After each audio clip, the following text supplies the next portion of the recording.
My baby.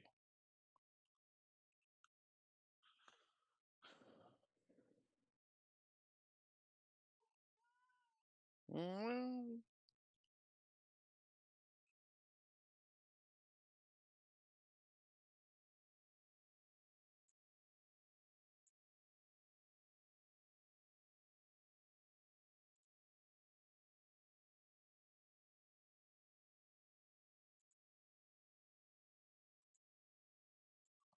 Eat broke.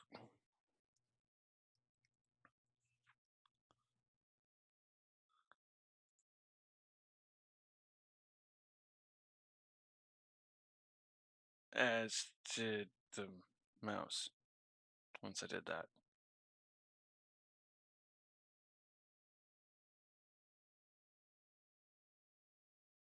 Well, it looks like I will be able to title this day for. Oh, no. Looks like I will be able to title this day for.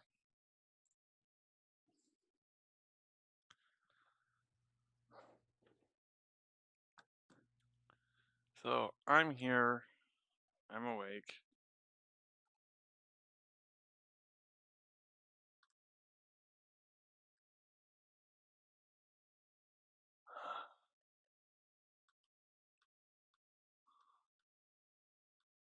And honestly, it's a good thing I took care of myself because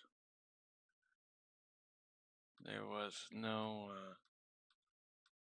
thoughts about me from anyone in the household this morning as far as making sure I have what I needed.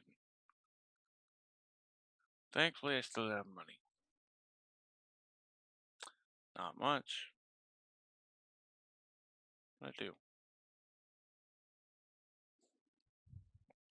Enough that I was able to get caffeine I need and nicotine I need. And I'll probably end up having to get some more THC before the end of the month. Alrighty. You freaking high y'all.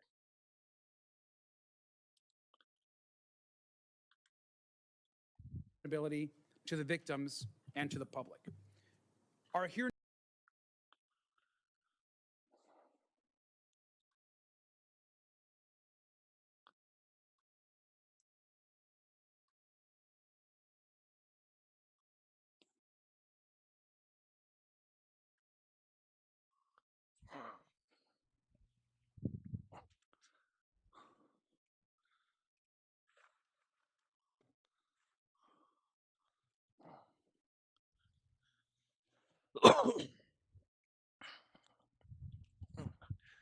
Don't remember if I said it yesterday. My cat's in heat.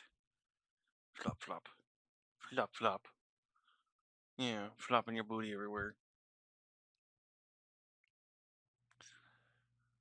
Yeah. Yeah.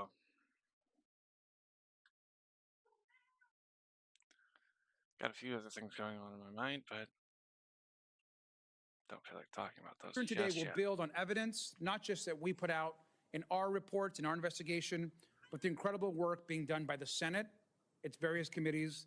And again, I especially want to thank Senator Blumenthal for his leadership of holding these hearings. The stories that we're going to hear today are hard to tell and they're hard to hear. So I want to thank again our witnesses for the courage and the strength that it takes to be here today. This is a step towards accountability, and we know that the courage, that the strength that you all have that are bringing is in light of what you're hearing from the administration. I think it's important for the public to recognize that this administration has lied, has defamed, and has smeared people that have been peacefully protesting. Yeah. Hell, They've weaponized some the have been Department of killed. Justice to silence protesters, observers, and of course, journalists. But I also remind folks that Donald Trump won't be president forever. Kristi Noem won't be the secretary forever. And when you serve this country in an elected office or in uniform, you swear an oath to the Constitution. You pledge to work for all Americans. You don't get a license to kill, and there's no absolute immunity. We're going to stand up for the rights of our communities, and we believe strongly that we need to hear the stories of those that are in front of us today. I want to thank our witnesses for the courage, and I want to yield back to our host today and really the person that's been organizing and leading all of these hearings, Senator Blumenthal. I just got my laptop for my degree at Maestro. I'm so excited. What's really amazing? How intuitive learning Seriously? this way feels. I have an AI tutor that actually knows where I'm at. If I'm confident on a topic, it moves me forward. If I'm struggling, it adjusts the difficulty. There are practice sessions after every lesson. I'm not just memorizing, I'm actually building skills. And I can't believe Thank you so much, Representative Garcia. Working with you has been a great experience in partnership, and I am really gratified that we're going to continue our work, continue our investigation, continue our efforts to hold DHS accountable. This hearing is extraordinary and unprecedented, but so is the inhumanity and brutality that we've seen from a government agency.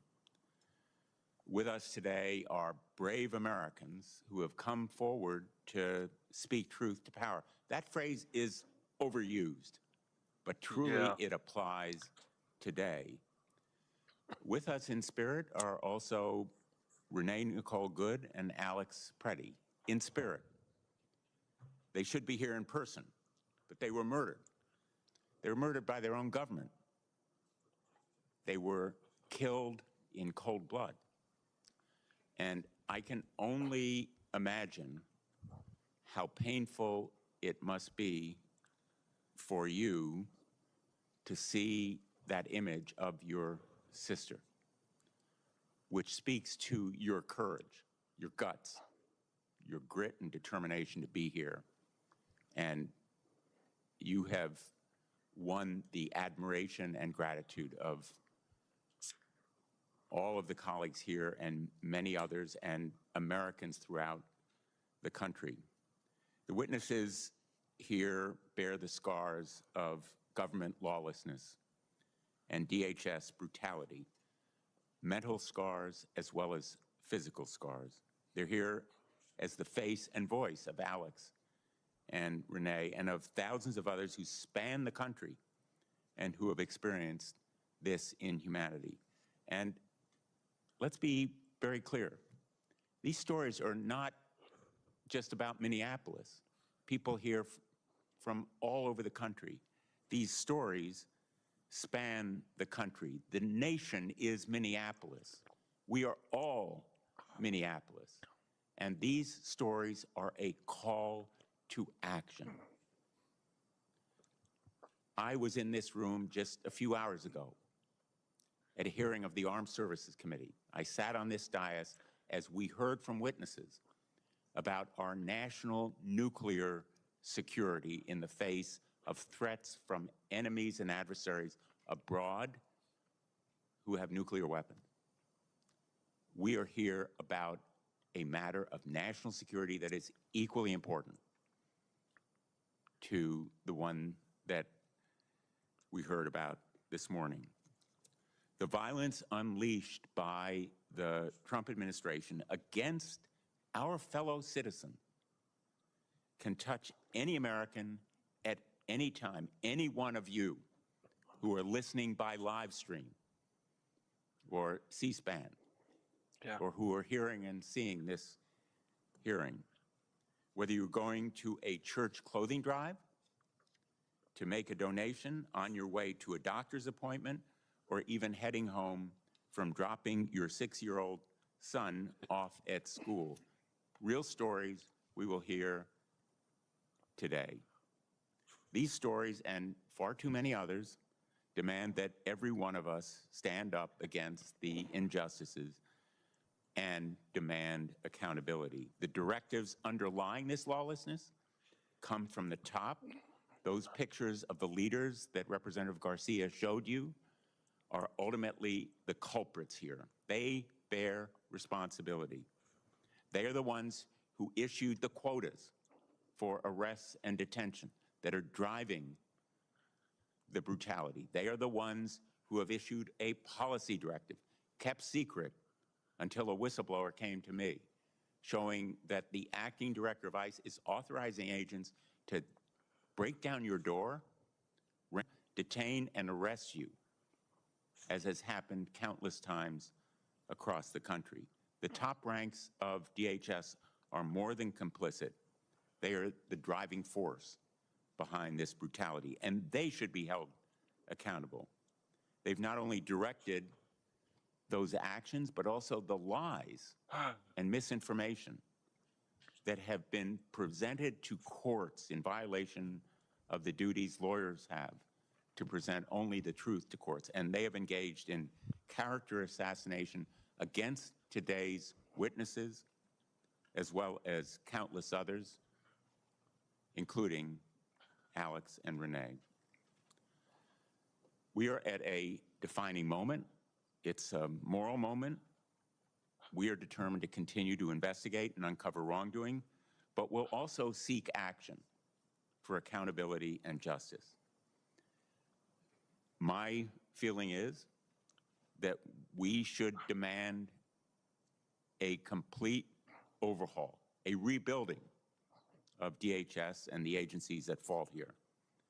These reforms should include body cameras and identification on every officer, masks off at all times, rigorous use of force training and policies, independent investigations into acts of violence, and ongoing monitoring of these agents. A police force that has these kinds of systematic failings would be supervised by a monitor.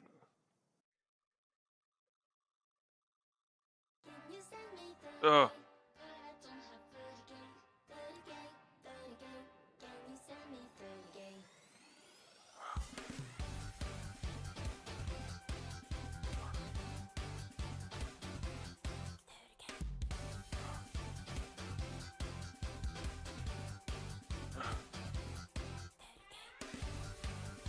I'm stuck listening to this.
And we've seen it in Connecticut, as my colleagues have seen it in their states around the country.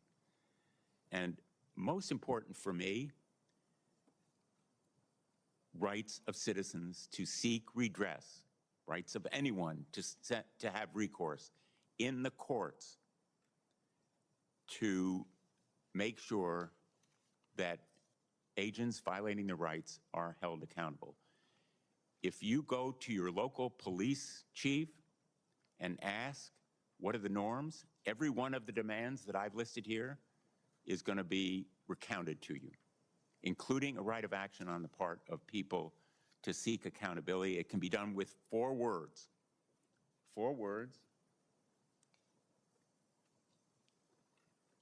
In the current United States Code, 1983, all we need to do is add, when we say every person, under color of any statute, ordinance, regulation, custom, or usage of the United States, of the United States, or any other state or territory.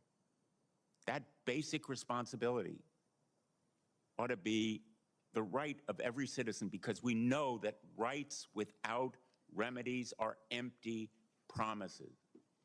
If a local cop can be sued, so should an ICE agent or a CPB official. And so should Greg Bovino and Kristi Noem and Todd Lyons and Steve Miller, and yes, Donald Trump. There is a real need for a full accounting of what these agencies have done. Someday we should have a Truth and Justice Commission to investigate the systematic failings.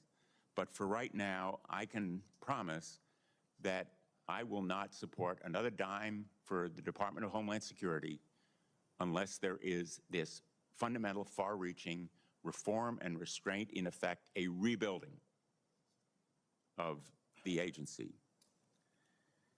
So Renee and Alex are not with us, but the silencing of their voices should strengthen our resolve to force change, to stand up for what's right, to show our neighbors, our communities, and the world that we won't let totalitarian tyranny prevail and fear crumble this great nation.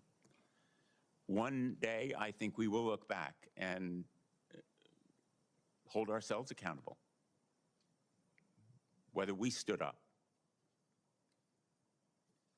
and took stands. Luke Granger and Brett Granger are showing that courage and strength today. And they're here to share some words about their sister. Luke and Brent, on behalf of all of us, I want to express again our gratitude, and we offer our condolences. Words are inadequate, but just know from our hearts, we are with you in spirit for this devastating loss, and we thank you for being here today. And I recognize you now for your remarks.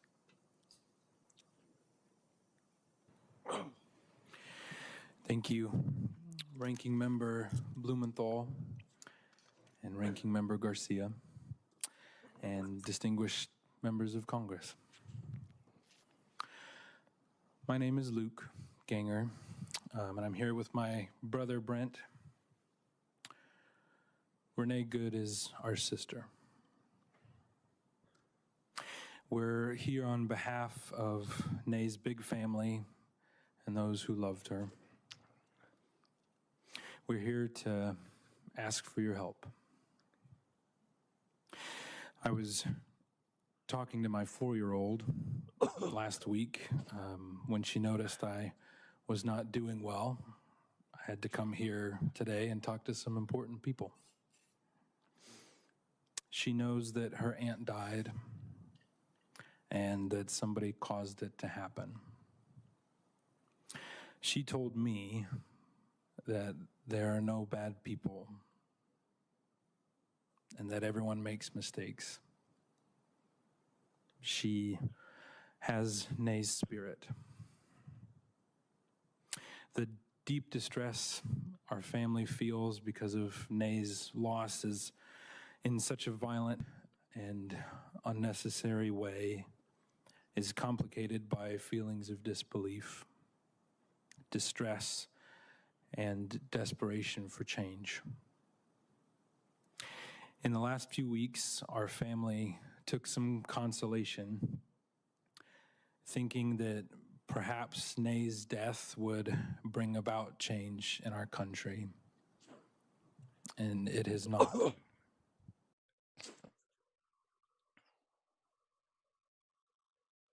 Way to go quiet.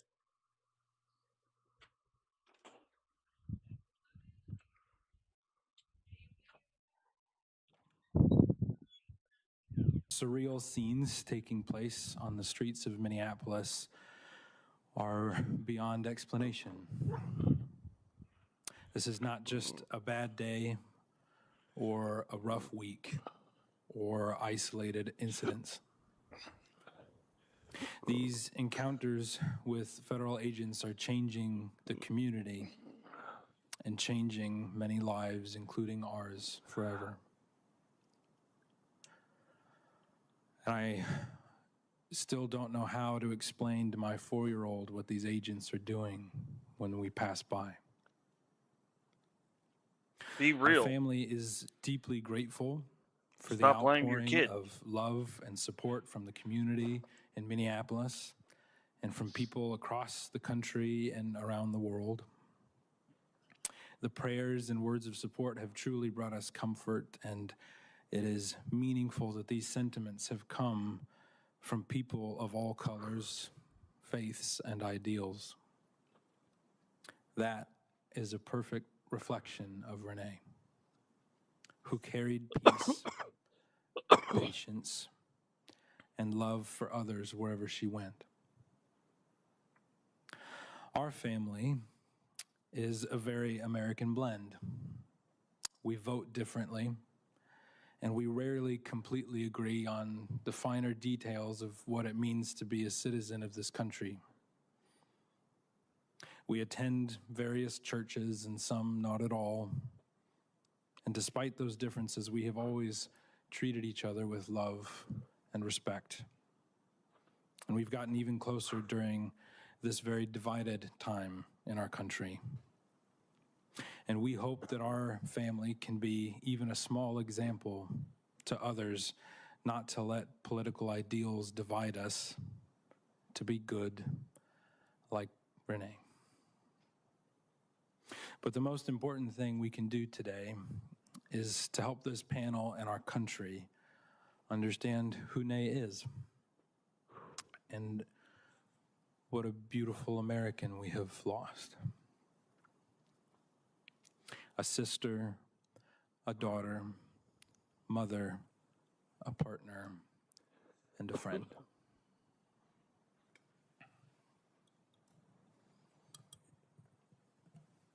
Good afternoon.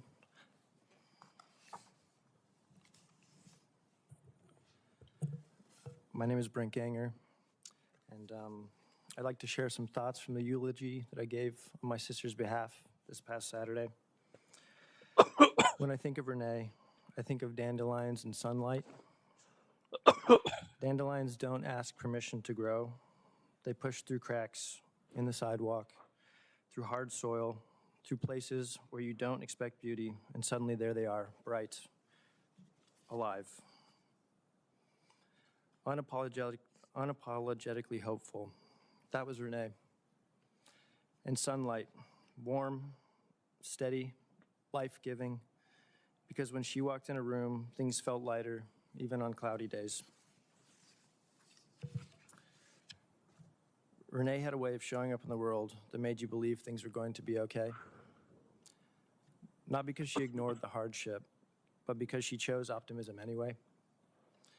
She chose to look for what was good, what was possible, and what was worth loving.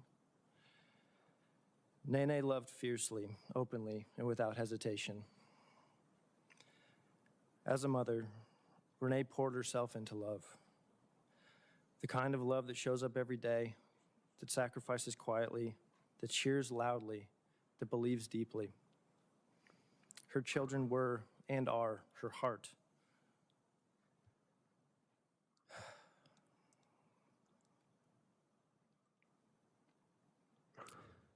Walking around outside her body.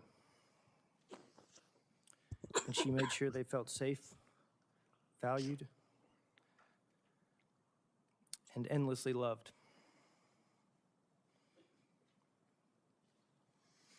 As a sister, she was constant.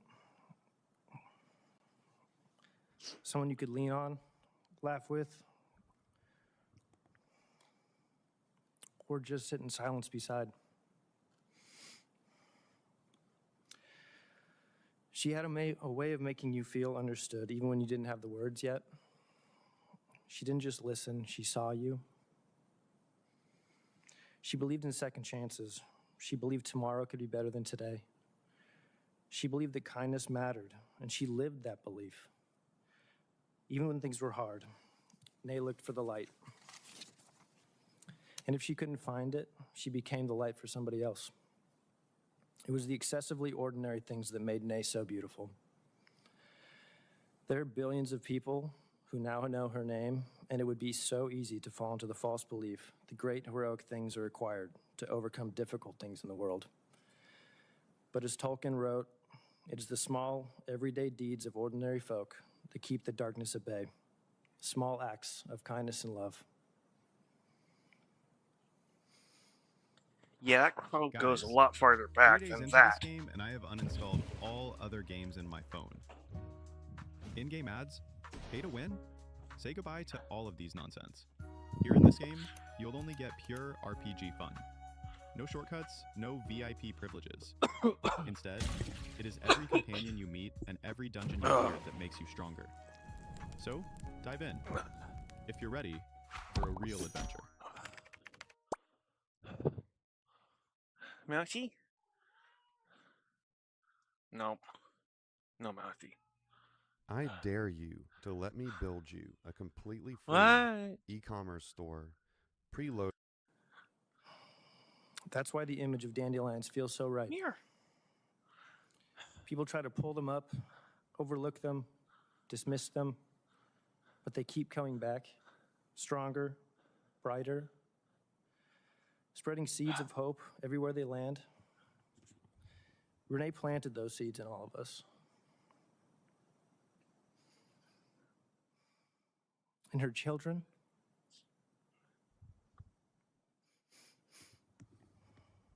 in her family,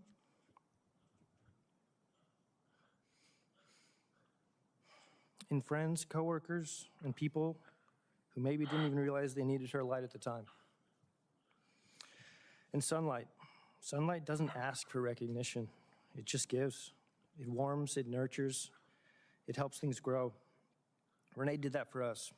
She helped us grow. She helped us believe in ourselves. She helped us see the good, even when life felt heavy.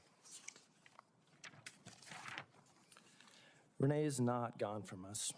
She's in the light that finds us on hard days. She's in the resilience we didn't know we had until we needed it. She's in the laughter, the memories, the love that continues to grow. Like dandelions, like sunlight, and like Renee. Thank you. Thank you, Brent and Luke, for that really powerful appeal to the nation's conscience.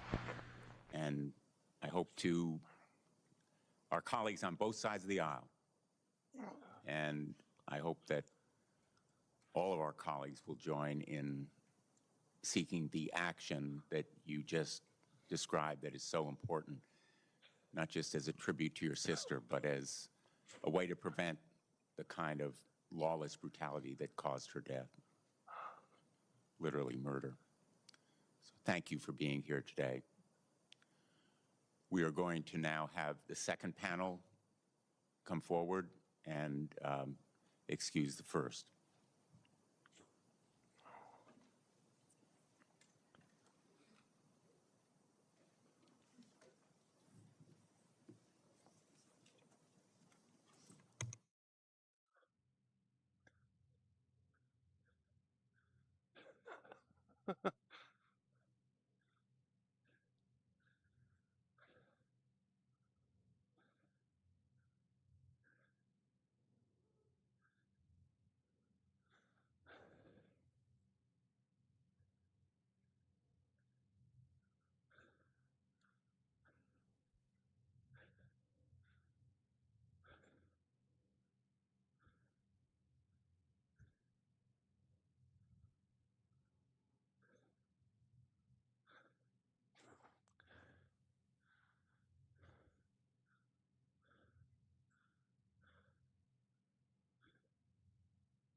We're ready to begin the second panel. I want to welcome all 5 of you and reiterate our thanks to every one of you for being here. Everything that I said about Brent and Luke could apply to every one of you. Your courage and your strength enable us to move forward, to seek action, to appeal to the conscience of our country. We're fortunate to be joined today by Antonio Ramanucci. Mr. Ramanucci is an attorney representing the family of Renee Nicole Good. He has extensive experience representing victims of policy violence, including the family of George Floyd. Marie Martinez is an American citizen, resident of Chicago. She is here to share her experience of being shot 5 times by Customs and Border Protection agents in Chicago this past October. Alia Rahman is an American citizen and resident of Minneapolis. She is here to share her story of being violently stopped and detained by immigration agents while on her way to a doctor's appointment just 3 weeks ago.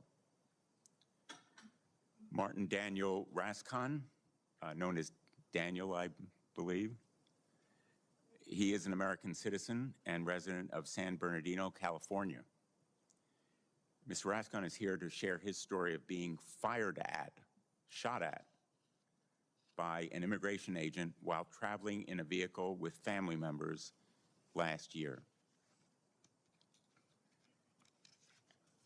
When it is appropriate for police to use force. Mr. Ramanucci, we'll begin with your testimony.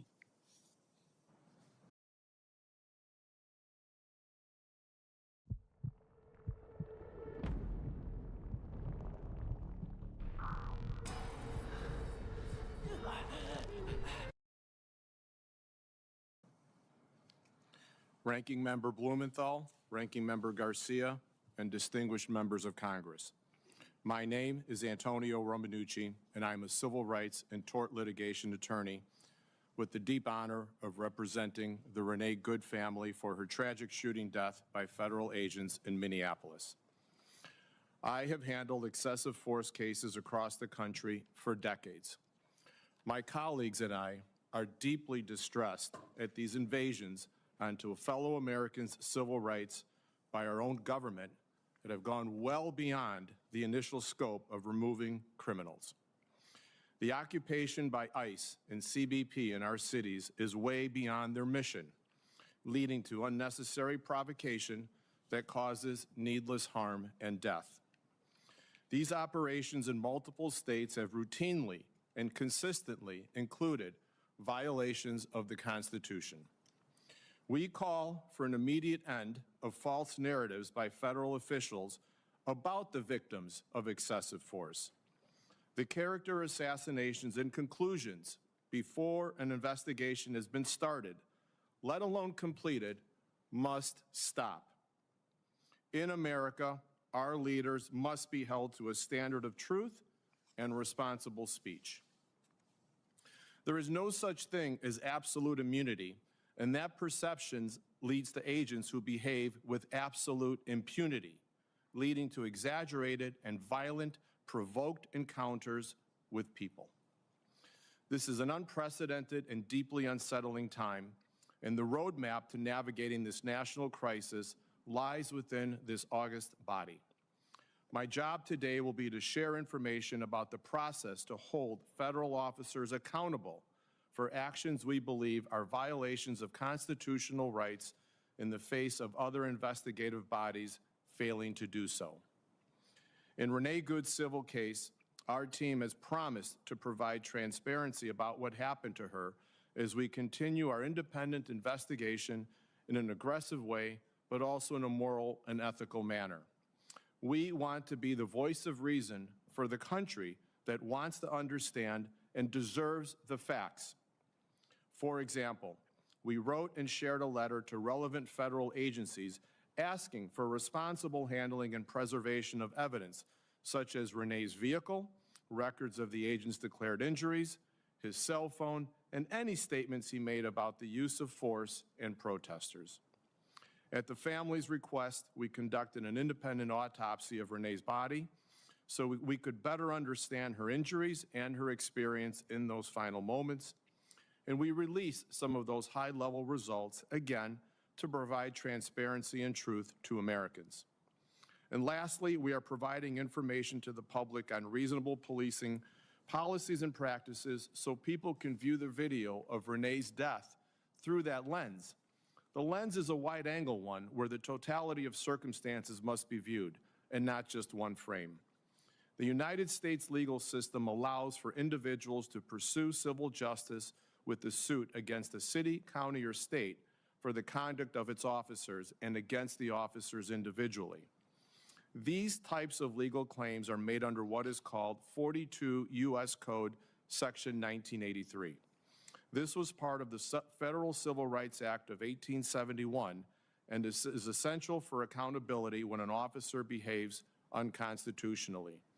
Keep in mind that this act is 155 years old and desperately needs an amendment.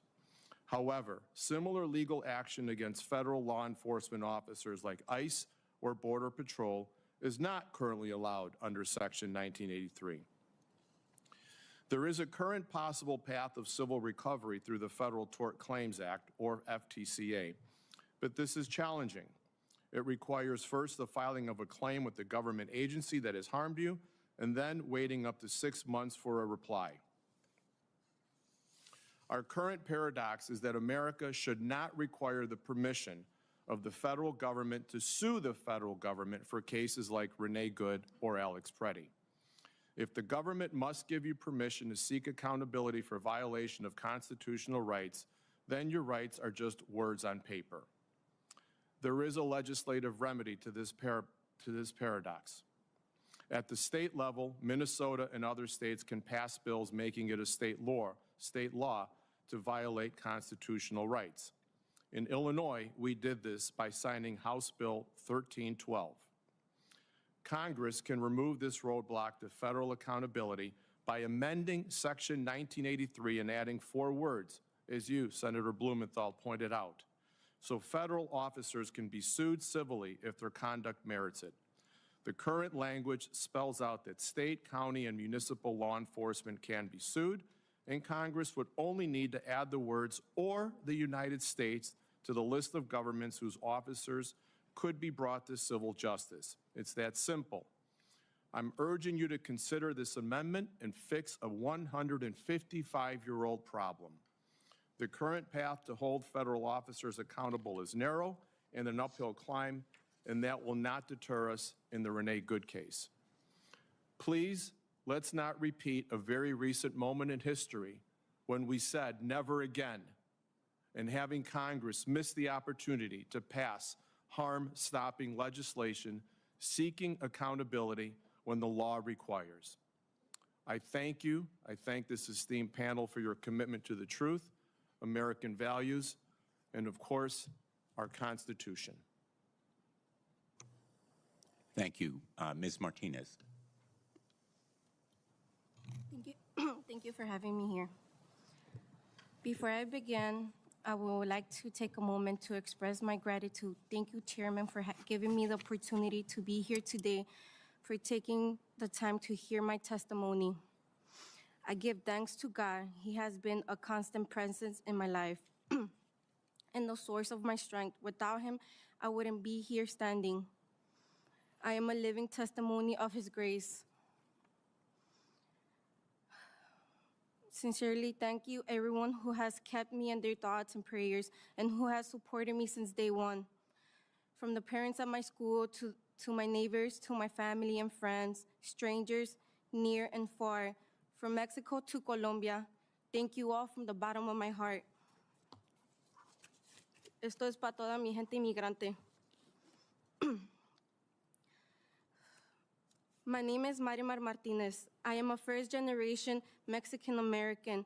As a survivor of this administration actions, as an advocate for those who do not have a voice, those that are pleading for justice, living in fear, and those who are asking for meaningful change and accountability. I come from a beautiful family full of immigrants. I am proud of my roots. I am born and raised in Chicago, Illinois, where I learned the values of resilience, community, respect, love, and hope. Those lessons have shaped me since childhood and continue to guide me through my adult life. On October 4, 2025, those values were tested when my life was nearly taken by my own government. This testimony is my attempt to give voice, struggle to hold, but silence cannot justify. On Saturday, October 4, 2025, I woke up tired but committed to doing the fall cleaning I promised myself I would do that day. After 2 hours, I had successfully filled an entire bag of good quality clothes and shoes I wanted to take to donate to my local church. After a quick shower and a cup of coffee, I put the bag of clothes in the back of my car and headed towards the church. As I was getting close to the church, I noticed a SUV that appeared to be similar to the Border Patrol vehicles that had been invading our Hispanic neighborhood. In the previous week, I got a quiet but firm sense that something wasn't right.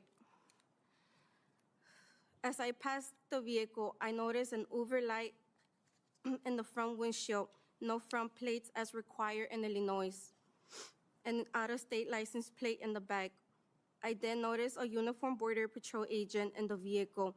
As a 30-year-old USA citizen with no criminal history, I believed that I had nothing to worry about, but I was concerned for my friends, neighbors, based on the well-publicized incidents involving Border Patrol agents in our community over the past few weeks, arresting anyone with brown skin for no legitimate law enforcement reasons.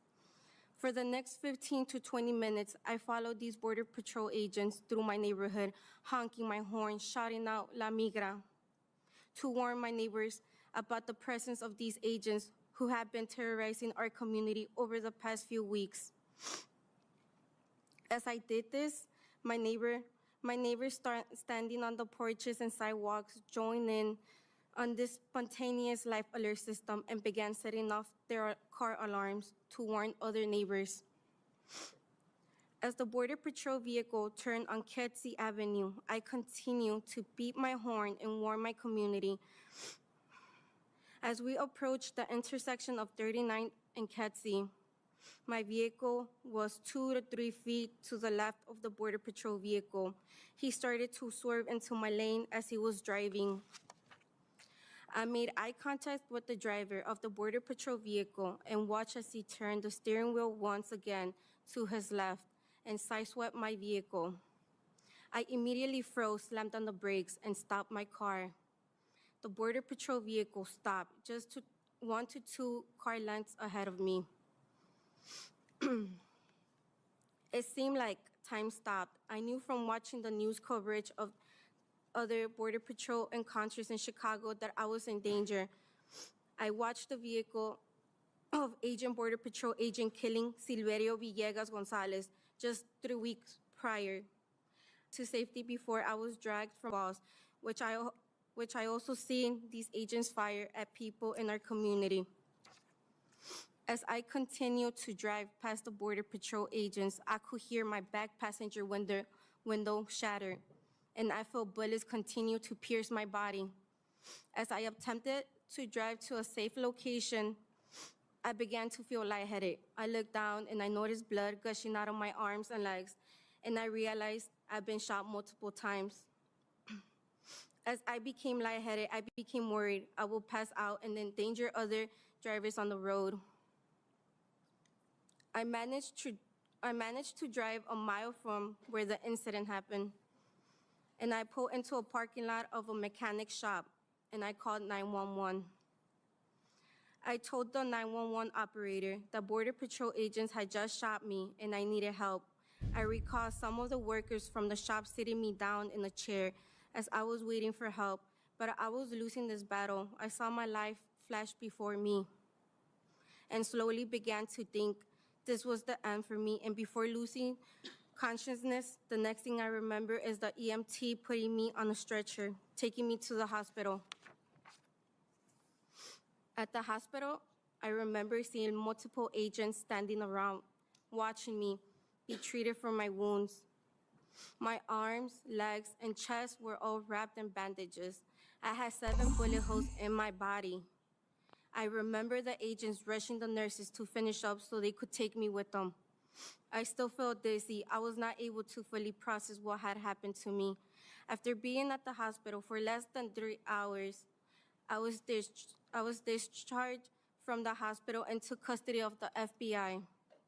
As we left the hospital, I was escorted out through the back in a wheelchair. I observed over dozens of Border Patrol agents waiting outside the hospital.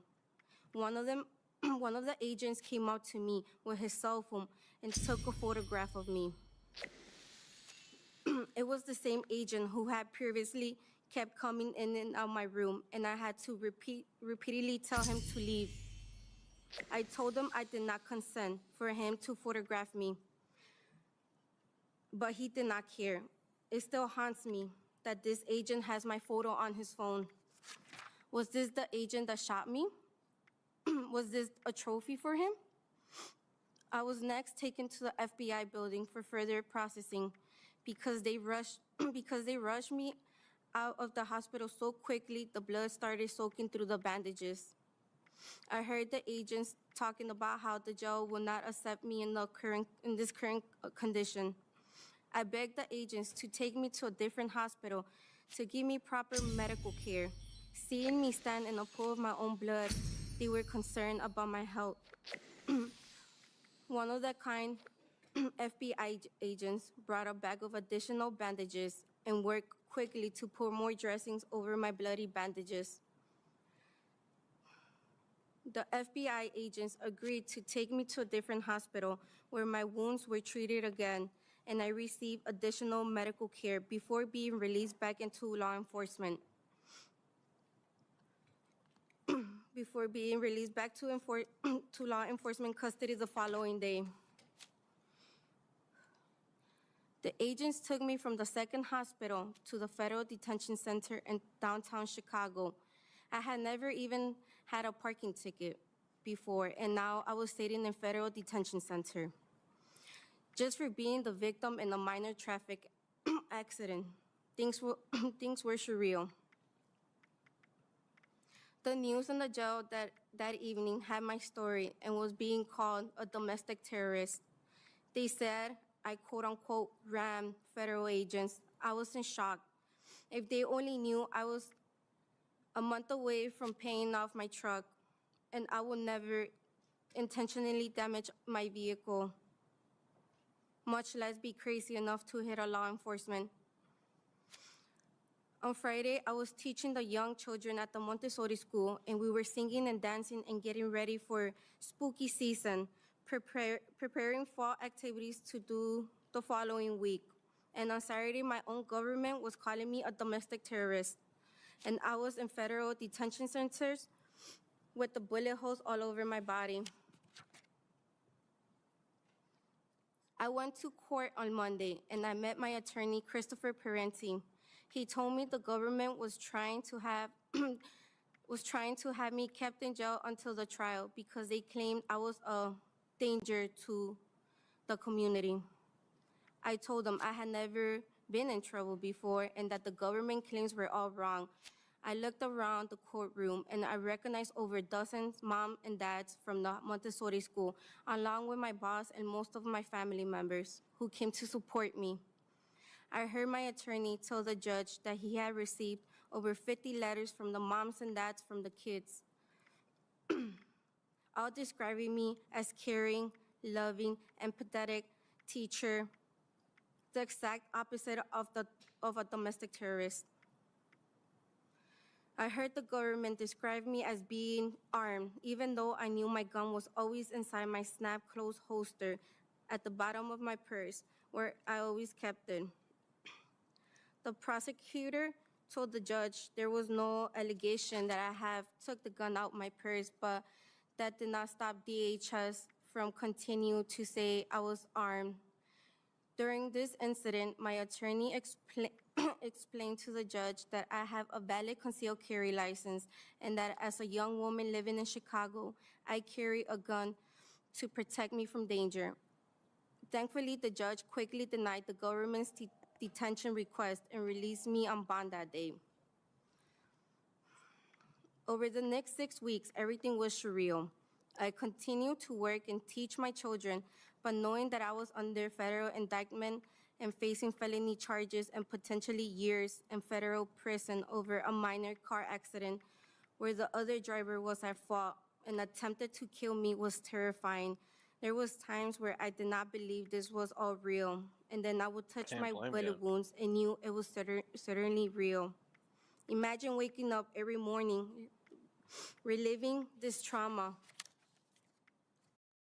Here's 3 weird things you can only do on Arknights Enfield. 1. Customize your map. You can build zip lines all across the map to make your world as convenient to travel as you want. 2. I would go to work each day to take care of my children.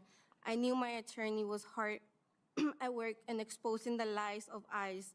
I knew the truth of what happened. The agent swerved into me. The agent shot me as I drove away from him. My attorney and his investigators found videos, evidence demonstrating the agents were lying. And I knew that no press release or tweet could ever trump the power of the truth. 2 weeks before the government dismissed all the charges in my case, I sat in federal court and watched from 20 feet away as the Border Patrol agent who attempted to kill me testified at a hearing. Agent Charles Exum. Charles Exum, my attempted executioner, was Charles Exum. I hope the government does not consider my use of his name here to be considered doxing. But I think it is important now that the truth is out of this case is It's not exposed that doxing. people know And you're his in a name, freaking- Charles Exum. Exum was It's in the supposed to be courtroom said. testifying, attempting to weave a coherent story explaining why he took his vehicle that I allegedly rammed out of the secure FBI evidence garage and drove it back to Maine, where the Border Patrol on-site mechanic was ordered to buff out the damages of the vehicle. Oh. This was all done prior to me or my attorney having the ability to examine the vehicle. Because he did this, no expert witness will ever be able to prove that it was Exum who swerved into my vehicle. Watching Charles Exum Yeah, they know testify it. made me sick to my stomach. I grew up revering law enforcement. Prior to this incident, I had great respect for local and federal law enforcement. I knew every day they put their lives on the lines to keep me safe, to keep the kids at my school safe. And I thought to keep everyone in our community safe. But No, seeing what ICE sorry, was dear. doing in our community at this time changed my view of law enforcement. This administration has misled the American people by claiming it will focus on the quote-unquote worst of the worst, while their actions show otherwise. Evidence from these operations, including statements made under oath, reveals a pattern of misleading. Oh, yeah. The government told the people they were targeting the worst of the worst, but their actions demonstrated otherwise. They are not targeting the worst of the worst. They are targeting individuals who fit a certain profile, who simply have a certain accent, a non-white skin color, just like me. This raises serious concerns about fairness, discrimination, and abuse of authority. The lack of accountability for these actions is deeply troubling. No? We, the people, are tired of this misconduct and demand transparency and accountability. Seeing Charles Exum sit in federal courtroom and lie about what happened that day completely eroded all my trust in law enforcement. I know just because Exum is not telling the truth that I cannot hold that against all other law enforcement. But to be honest, I don't know if I will ever view law enforcement the same way again. It's hard to trust everyone once you get to deal with one shitty As one. my attorney showed the court the disgusting text messages Exum sent to his fellow Border Patrol buddies, literally bragging about how many times he shot me, I got sick to my stomach, seeing how a federal law enforcement officer would talk this way about shooting me. a woman who he swore into was both eye-opening and heartbreaking. Thankfully, I survived Exum's attempted murder of me and was able to shine a light on his lies. But what about all the others who either did not survive or were not fortunate enough to have videos proving the agent's lies? I know deep down this was God's purpose in having me survive Exum 5 bullets. It was for this moment to happen so that the world could see these text messages, which were a window into the soul of the USA Border Patrol at this critical time in our country's history. 14 days after Exum was confronted with his own disgusting text messages, my attorney called me with the wonderful news that the government was dismissing all my charges against me. We showed up in court later that day, and some of the same parents from the Montessori school who came to support me at my arraignment were there again, this time with tears in their eyes as they heard Judge Alexakis tell me I was free to go and the charges were dismissed with prejudice. I have learned that surviving the physical wound was only the beginning of this long and painful journey. The real battle started after. In the weeks that followed, I thought I would feel great, but still struggle. I struggle with the memories of the day, the initial swerving into me by Agent Exum, the shots ringing out, and the burning sensation as the bullets ripped through my skin and body. The images of the puddles of blood dripping from my dressings, listening to FBI agents arguing about whether the jail will accept me in this condition. Later in federal prison, staring out through a small window looking out into Clark Street. As I struggle every day with the physical pain and the suffering. I cannot close my hand yet to hold the pen. I try to play with the children at my school, and I am in significant pain as I attempt to do things I was easily able to do before October 4. I attend weekly physical therapy sessions to work on these issues and hope one day I can move in the same way I was able to move prior to October 4. I know that what happened to me in the matter of seconds on October 4 will unfortunately be with me for a lifetime. The physical scars will always be there in the mornings and evenings when I get dressed and I stare at my body, now permanently disfigured by the 5 lead bullets Exum fired into me. They will be there this summer when I head to the beach with my dogs and family. They will be there when I get down on the floor with my students and work with them on their motor skills. And perhaps even worse, the mental scars will always be there as a reminder of the time my own government attempted to execute me, and when they fell, they chose to vilify me. I am Renee Good. I am Alex Preddy. I am Silverio Villegas Gonzalez. I am Keith Porter. They should all be here to bullet wounds, a lifetime of mental distress and a heartbeat to be able to be back with their loved ones this afternoon. And we must also remember the countless other souls who lost their lives at the hands of these entrusted with authority. I know that by being a survivor, it is my duty to be here today to let you elected officials know what is happening on the streets of our country, because silence is no longer an option. This needs to stop now. Why do we continue to wait for more public executions when we have already seen the evidence in our TVs and computer screens? We have heard the testimonies. We have watched the pain unfold in real time. How many more lives must be lost before meaningful action is taken? The United States is and will always be a country of immigrants, built by immigrants. We are a country of love and tolerance.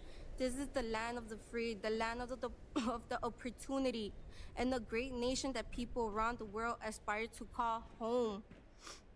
And prior to this recent war on immigrants, We were a country where law enforcement acted lawfully and appropriately, with respect of all human life. I am happy to see people of different nationalities speak up. This is the spirit of love, unity, and courage. This will make America great. I am asking you today, pleading with you, to please help bring back the America I grew up loving and idolizing. In America that values human dignity, protects life, and lives up to the ideals our founding fathers proudly proclaimed. If there's no justice for the people, let there be no peace for the government. Thank you for your time.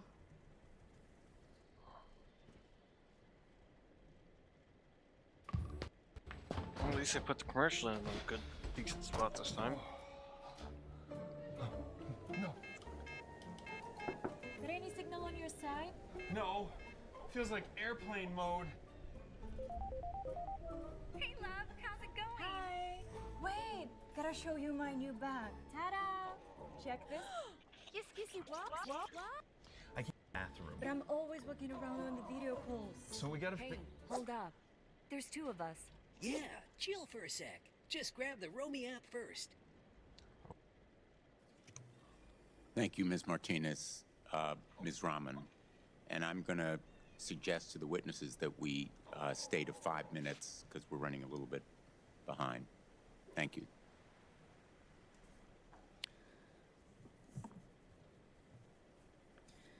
Thank you, members, for taking time to be here today, and thank you, staff, for making this happen. My name is Aliya Rahman, and I am a resident of South Minneapolis. I'm a Bangladeshi American, born in northern Wisconsin, and I'm a disabled person with autism and a traumatic brain injury. Not all autistic brains do this, but mine fixates on sounds, numbers, and patterns.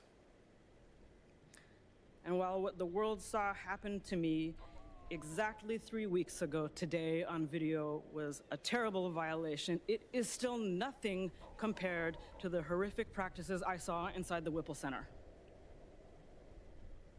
So I am here today with a duty to the people who have not had the privilege of coming home, and I offer this data because these practices must end now. On January 13th, on the way to my 39th appointment at Hennepin County's Traumatic Brain Injury Center, I encountered a traffic jam caused by ICE vehicles and no signs indicating how to get around it. I had not wanted to pull into a blocked, chaotic intersection, but verbally agreed to do so and rolled down my window after an agent yelled, "Move! I will break your effing window!"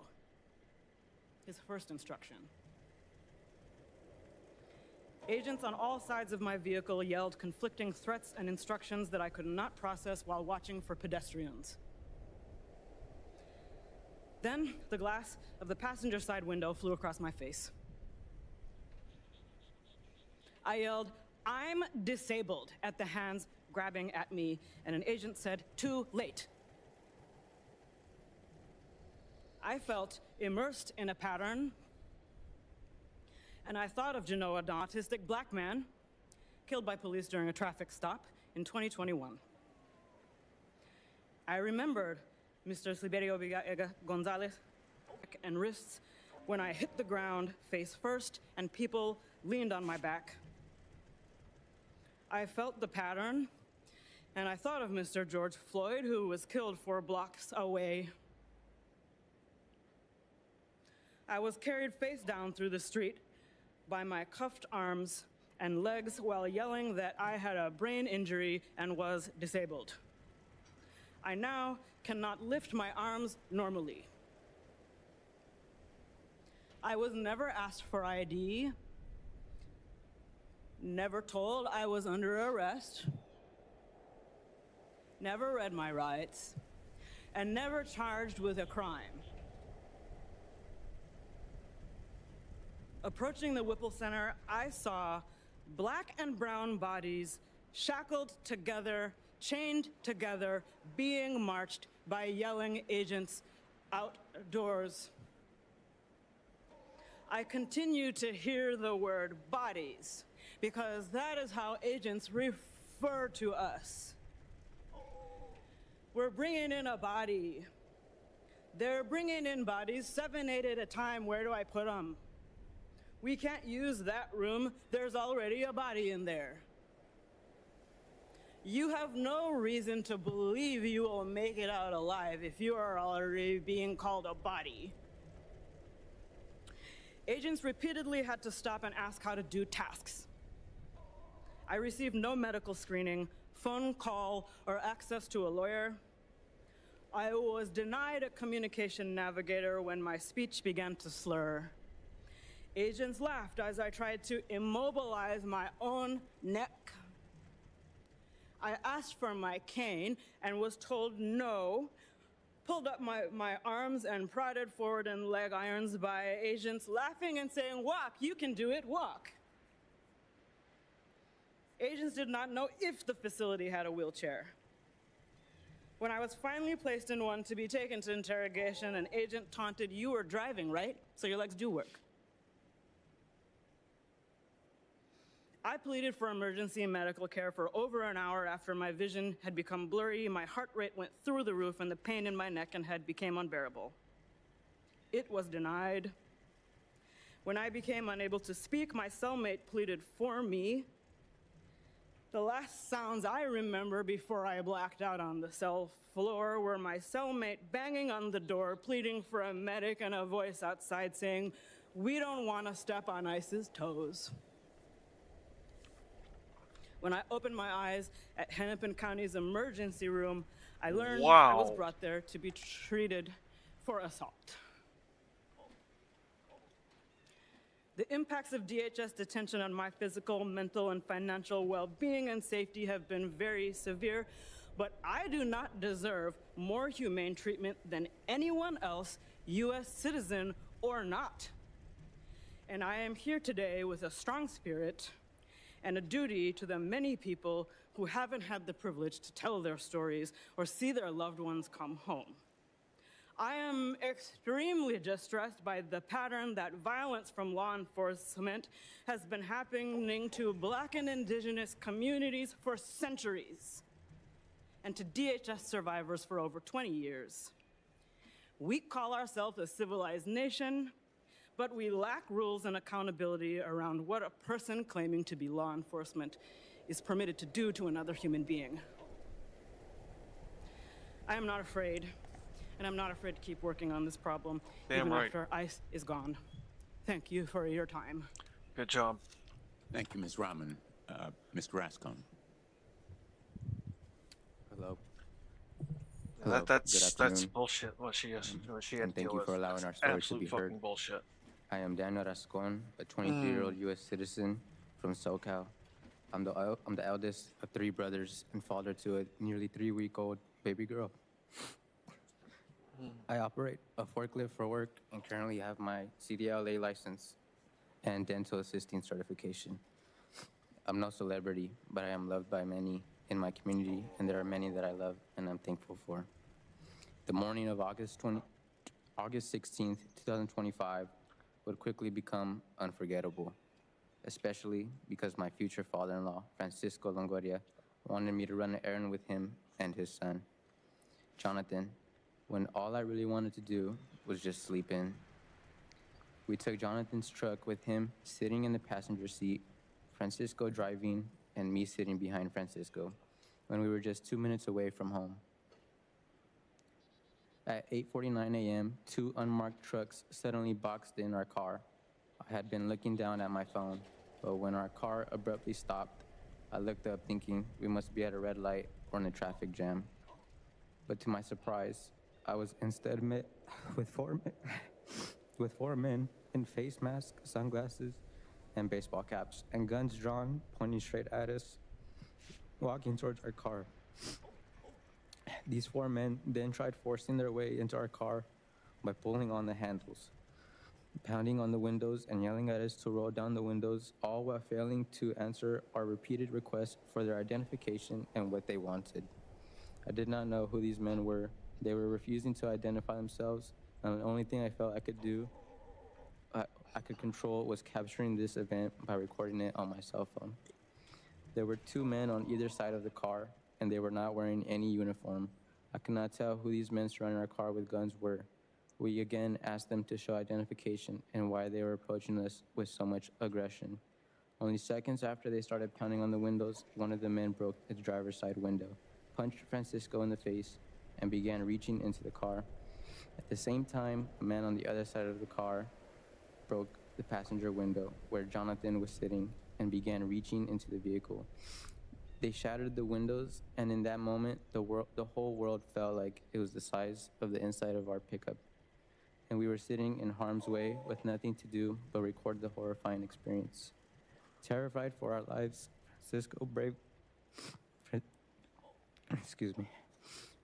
bravely drove straight through the only open pathway down the street, hoping to be driving towards safety, when we were instead met with gunfire.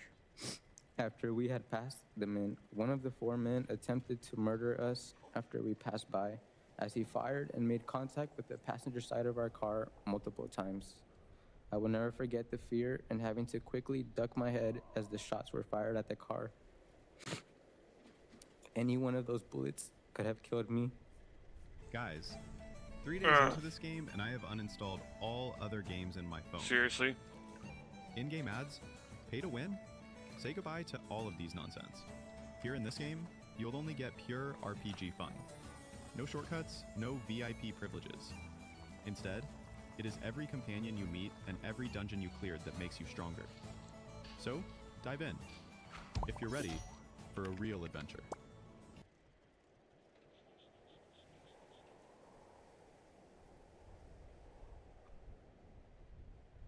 For 2 people that I love.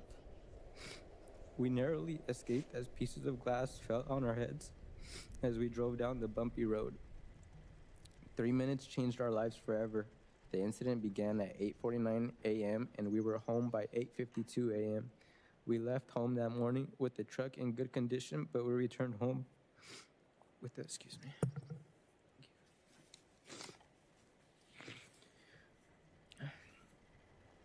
I'm sorry, hold on. What is that? We were in, sorry, I lost myself here. Yes. Dude, it's understandable. We were home by 8:52 a.m. Left that morning with the truck in good condition, but we returned home with a truck that had 2 shattered windows and bullet holes. We then called 911 to report that 4 men who were hiding their identity assaulted and shot at us. By 9 a.m., a police helicopter was flying over our property. Next thing we know, local officers showed up at our home, handcuffed Francisco, put him in the officer's car, and began individually questioning us. The officers then allowed the same 4 men who had just attacked us to come to our home. Those 4 men were asked to identify who they were looking for, but they had zero idea as to who. Pointing to me as the driver, these masked men had just shot at us, and 2 men walked out up to our gate and told us to let them in. We could immediately tell this was not the FBI, but instead ICE and HSI agents. The HSI agent then said, "Is he here?" But they never clarified who he was. I said we were told the FBI would be coming and we would be waiting for them to arrive. The HSI agent looked at me and said, "For all intents and purposes, we are the FBI." As time passed, more and more ICE and HSI agents arrived in unmarked vehicles with no license plates. They had gear on and walked around our home with submachine guns, assault rifles, and holstered pistols, making sure to keep their hands on their weapons for fast drawing. The agents blocked every exit out of our home and shut the entire block of our neighborhood. More than 20 HSI ICE agents and more than 30 police officers were brandishing weapons ranging from paintball guns to a manned drone, flying and mapping out the layout of our home. Our home that used to be our safe place, now being used as a weapon against us to trap us and take advantage of our surroundings. Once the agents finished asking us questions and watching our recordings of the terrifying event, they left, but we no longer felt safe. We didn't feel like we could leave our home or operate normally in the world. How do you move on from knowing someone tried to kill you and people you love for no reason? Then just 2 weeks later, on August 28th, 2025, I was sleeping on the couch when I was woken up at 4 a.m. by horrified family members telling me that men were entering our property through our gate and surrounding our entire home. These men had weapons, were wearing night vision goggles, and utilizing a bright green laser beam from their assault rifles. An armored truck was in front of our house, and one of the men used a megaphone to announce we needed to come outside of our home with our hands up. Our hearts were racing, and we tried getting everyone in the house awake since it was the middle of the night. Again, we were placed in a position of pure terror and did not know what to do. We called our lawyers because we did not understand what was happening. But then the men breached our front doors by breaking the locks and yelling that we needed to come out of the house with our hands up. The agents pointed the bright lasers attached to their rifles at each of us inside the home. They even pointed their weapon at my fiance, who was pregnant at the time. We kept telling them she was pregnant and we would comply. I was surrounded and trapped in a room full of the ones I love and fearing for every single one of our lives. We kept asking for a warrant, and eventually they showed one, and we listened to their commands. Francisco was in his sleeping attire, and we begged them to allow us to give him a shirt and socks since it was cold outside, and we did not know where they were taking him or what they would do to him. We then watched as they took him away, breaking our hearts. Eventually, Francisco went in front of a federal judge who validated that the incident was scary to watch from the recording inside our vehicle. Despite the lies and misinformation given by the agents, the judge believed our truth, and eventually the federal charges were dismissed.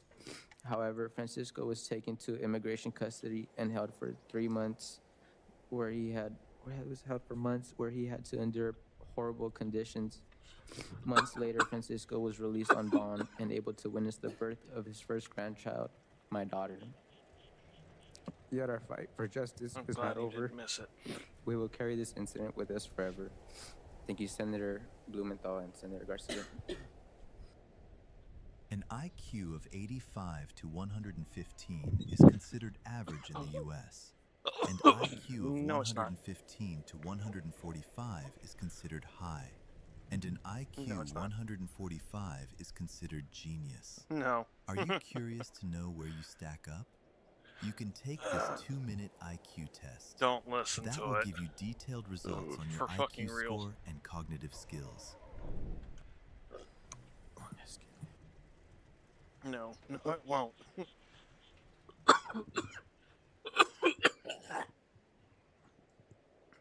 Because it only tests IQ. IQ is only part of the equation.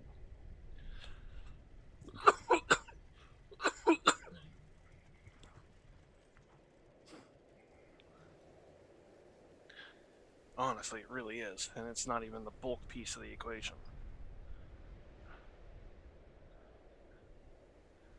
IQ is literally book smarts, plus pattern recognition.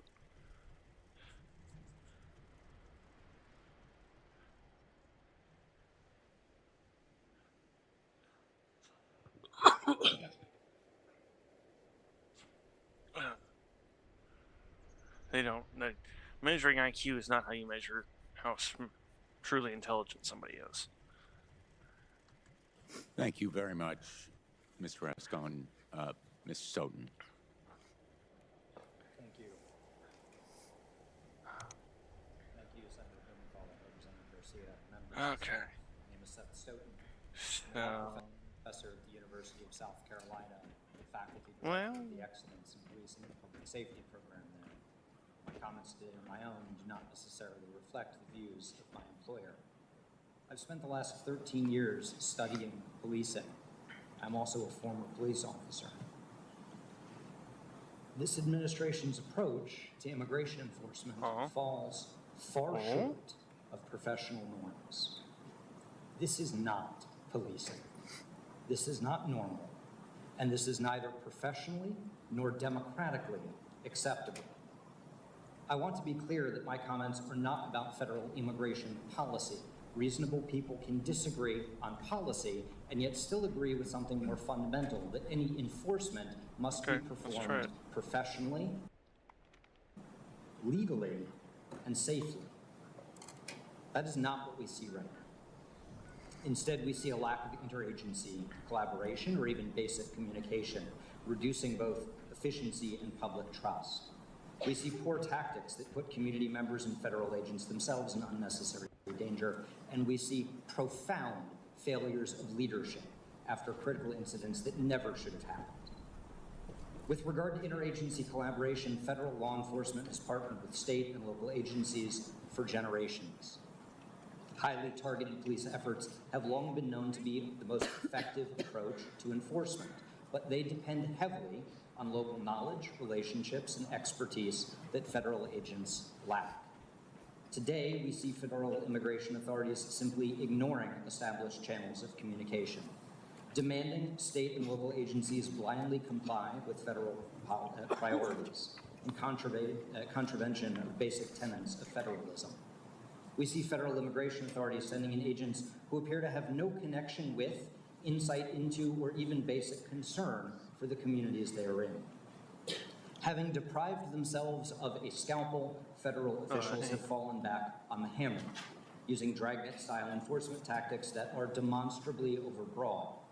According to government data, more than half of ICE detainees have no criminal record, and only a very small percentage have been convicted of any violent crimes. We see similar departures from established professional norms when it comes to what immigration officials are doing in the field. Professional policing depends on clear identification, including uniforms, badges, and, in most cases, visible faces. Thank you. That reduces the risk of tragic misidentification, both blue-on-blue shootings and defensive violence by confused citizens. By contrast, recent federal operations have involved officers in plainclothes and masks, sometimes refusing to identify themselves even when asked, leading to dangerous confusion. Among other things, local officers have responded to kidnapping and shooting in progress calls. In one incident, a local officer drew his weapon on a motorist that he saw pointing a gun at someone else, only to later learn that that motorist was an ICE agent. Professional policing also depends on sound tactics to keep officers and community members safe. This includes, among other things, attempting to de-escalate passively non-compliant subjects, such as those who fail to exit their vehicles when initially commanded to do so. But we see federal agents rushing vehicles, prying on door handles, and breaking windows within seconds of initiating an encounter. This is substantially more likely to scare a non-compliant subject into actively attempting to escape a potential assault. Good tactics include preemptively avoiding the risk of being struck by a vehicle by not stepping in front of vehicles.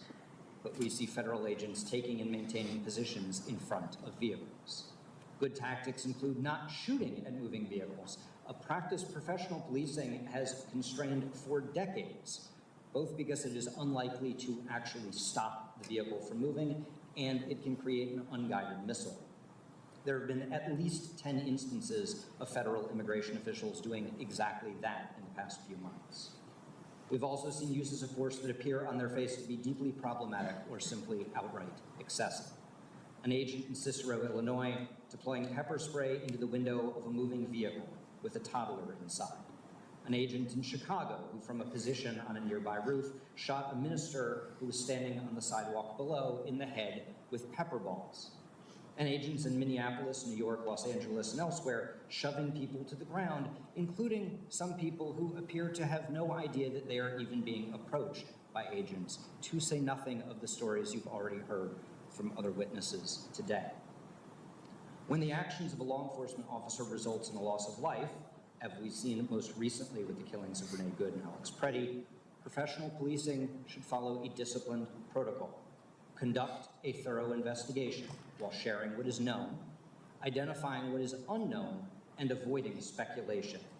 Competent leaders know that premature narratives can contaminate investigations and corrode trust.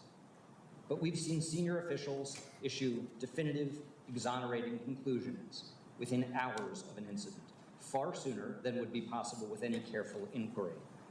We've also seen public claims about absolute immunity that are legally incorrect. These statements signal that any oversight is purely performative, that accountability and outcomes are preordained. More troublingly, we've seen traditional accountability mechanisms sidelined in ways that repeatedly prompted resignations by experienced attorneys and investigating agents. This is an extraordinary warning sign that critical safeguards are being bypassed or weakened. We are in the terrifying position of seeing federal agencies unwilling or unable to conduct the kind of thorough, meticulous investigations that these incidents demand, or even denying that any investigation is necessary when we can plainly see that it is.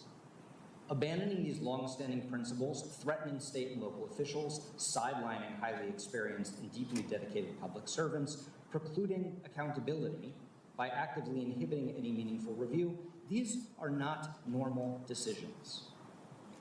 History suggests that these are the hallmarks of authoritarianism. These deviations from long-standing professional norms should be deeply concerning.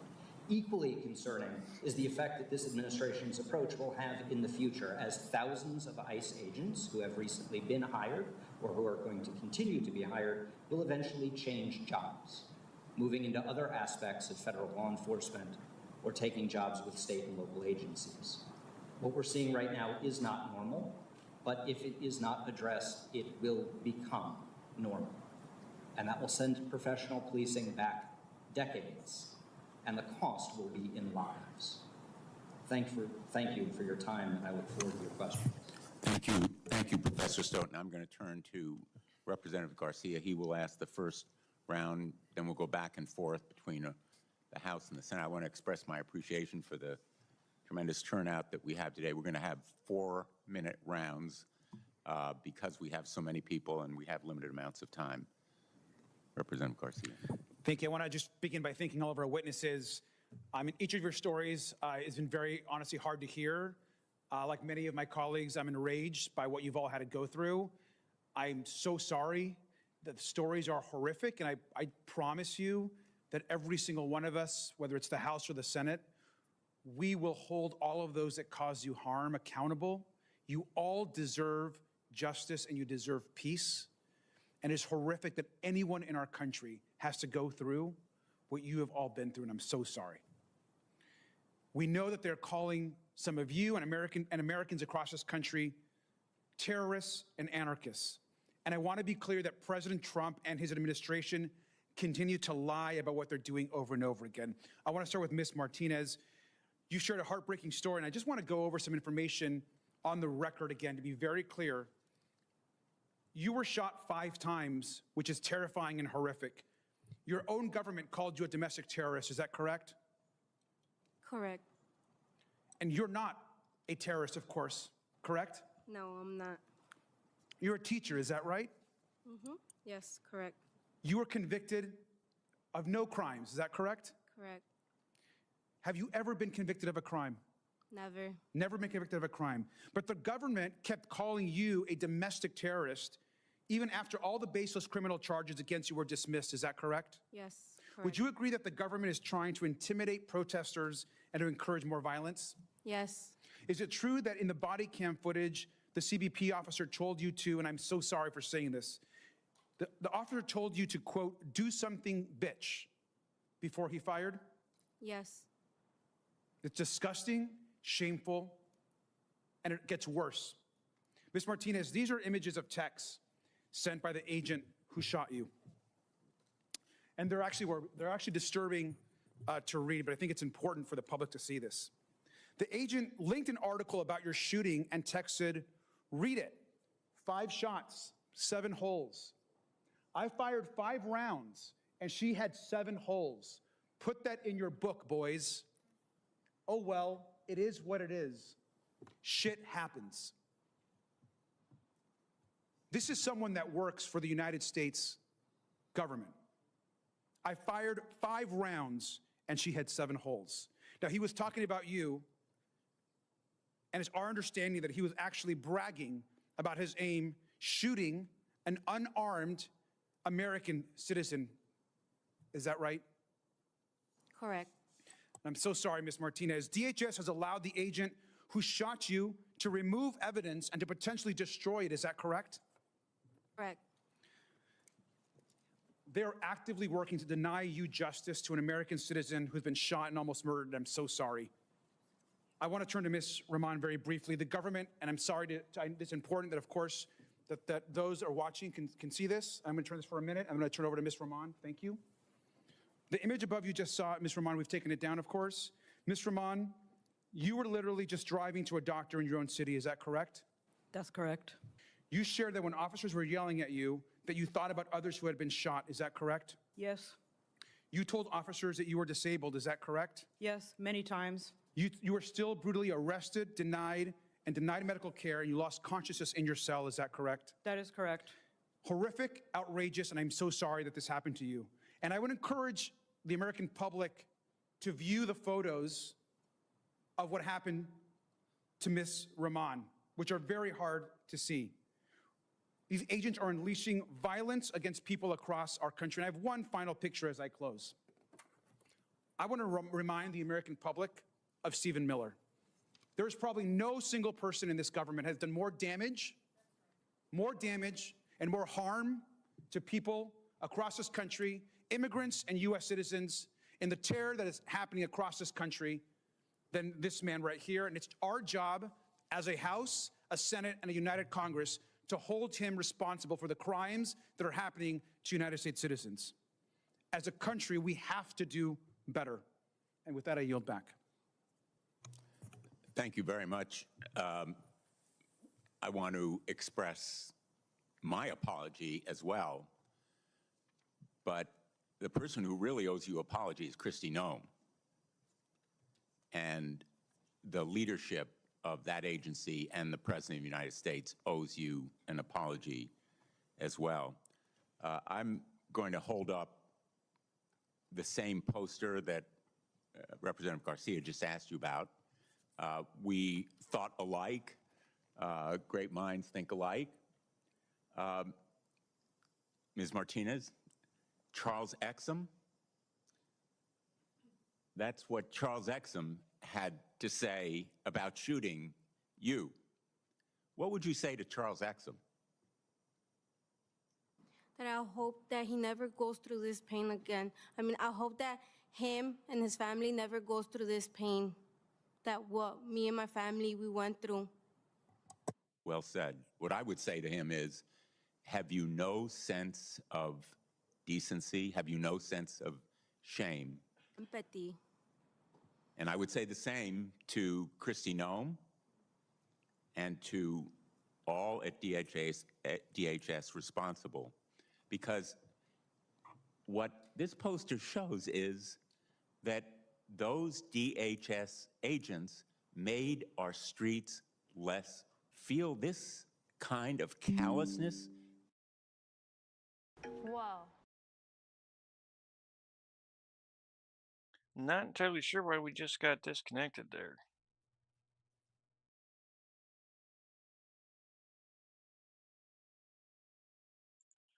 Probably Windows. And the mouse is working right, damn it. What are you gonna do? Kill my mouse again?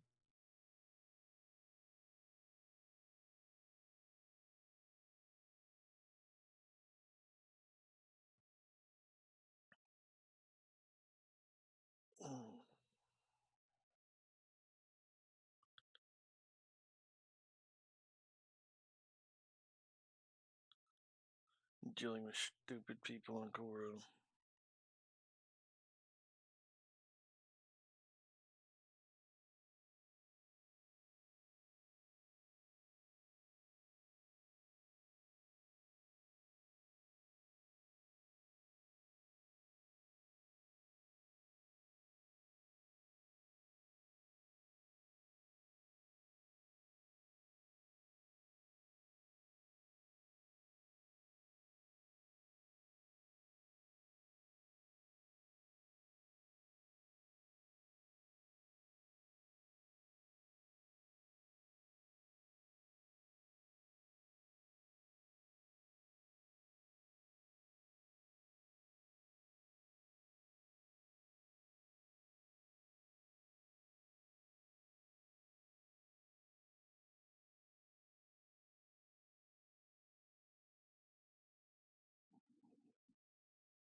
dealing with someone going through their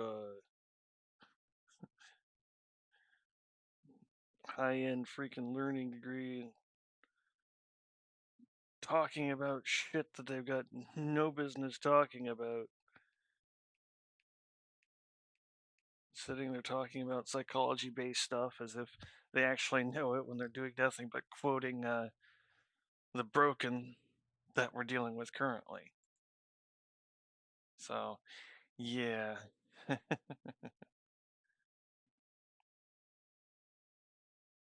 should have left it alone. Shouldn't have updated.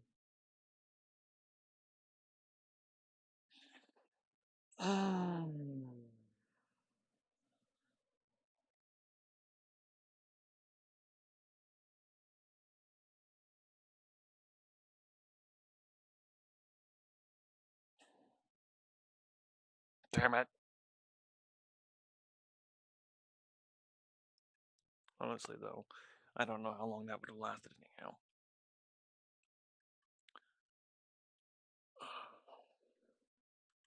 What's that? I just built a budgeting app with Base 44. Guys, Nina just built an app. Impossible. Nina can't code. Interesting. And cruelty? There is a need to change the training, the recruiting, the structure, completely overhaul, rebuild from the bottom up, and house clean from the top down. And I think you really summarized it best in the testimony I just heard. What about all the others? I'm quoting you. What about all the others who did not survive or were not fortunate enough to have videos proving that the agent I'm gonna have to stop the lied? stream.